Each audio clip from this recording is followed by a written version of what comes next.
Here you're going to see our team discussing how to iterate quickly on a product, but also when we're doing so, solve customer problems that come up, because early adopters with new technologies gain a lot of leverage by using those new technologies, but there's always unexpected problems. So here you're going to see us trying to problem solve around those problems for our customers. Peter Rex is a real estate entrepreneur who's creating the next trillion-dollar business. In this vlog, for the first time, you'll get to see behind the curtain of how a tech empire is built from the ground up. Creating technology to serve real estate owners and operators, Pete will show the meetings that no one else will show you, reveal how startups are actually built, and what being a tech entrepreneur is really like.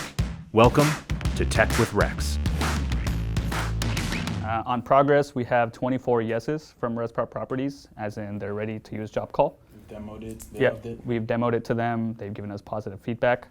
It's just a matter of onboarding them. We got some feedback last week saying, hey, we want call masking and we want a better way to capture unit number and brief description. So they had one experience that was really annoying, which I guess rolled up. And so essentially what happened is call masking wasn't available. So the maintenance worker is concerned. He doesn't want to give out his number. So this person calls in with apartment 1108. That's what we recorded. He goes to 1108. I can't remember what the issue was. It's something somewhat of an emergency. Yeah. He goes to 1108. The person at there says, yeah, there's no problem here. He doesn't call the resident at the phone number because he doesn't want to use his phone. That resident eventually goes down to the leasing office, makes a big deal. Hey, where were you guys? It's been hours.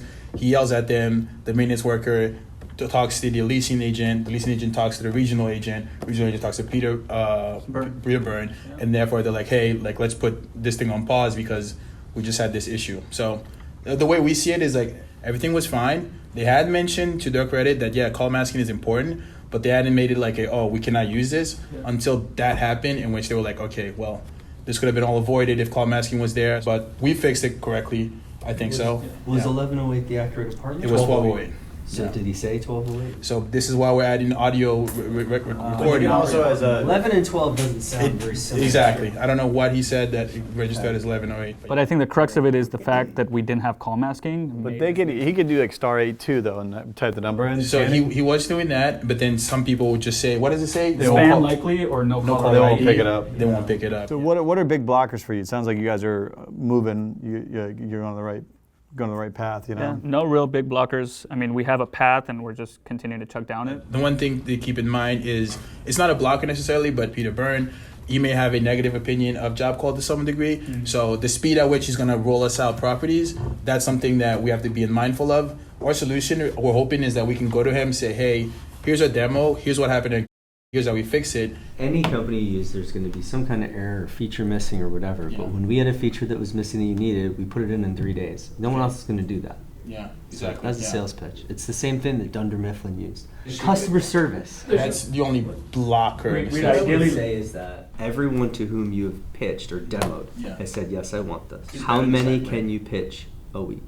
Okay, so every pitch takes 30 minutes. We're trying to keep it shorter to 15. Yeah. But and then you said you can onboard a property very quickly? Yeah, after that, it's just a matter of either George or myself going into our app, inputting all the details, and it creates the properties and users in the backend. But when you're onboarding 200 properties a month, I want to know how much can be automated? If we're onboarding 200 people, there's two scenarios between either there's somebody who's dedicated to doing that.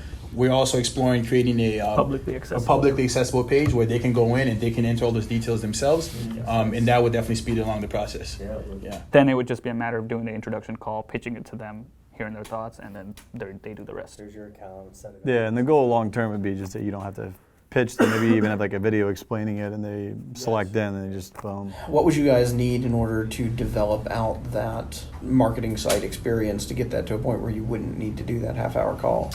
What would help us get to there is some recorded videos or demo walkthroughs of how the app works. In my opinion, they have to experience it to really understand it. Yeah. So you have to go through the experience of talking to the AI, seeing the information that it collects. People are digging it though? Yeah. Everybody. It's pretty cool, man. Yeah. No, but the way we do it is we give the PM that we talk to the actual phone number to let them simulate the experience right from resident all the way to maintenance. So they actually do that. We put ourselves on mute not to influence their views.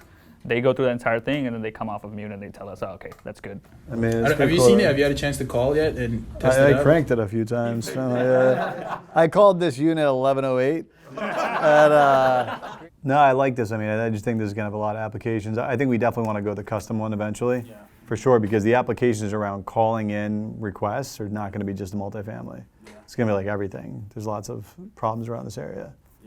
It would also just be great for like anybody. Like at home, you have like a maintenance issue. You can like call it into a centralized server that's specialized in understanding your problem set, and then can just route that damn thing for you to the right person that can then contact you and say, "Hey, I've got this request that came through." Yeah, definitely. You know what I'm saying? It's like so annoying trying to find the right person for the right job. All right, guys. All right. Peace be with you. Thank you. Thank you for watching. You get to see the inside scoop on how technology is actually built and be a part of this rocket ship. Be sure to spread the word and keep following us. Thank you.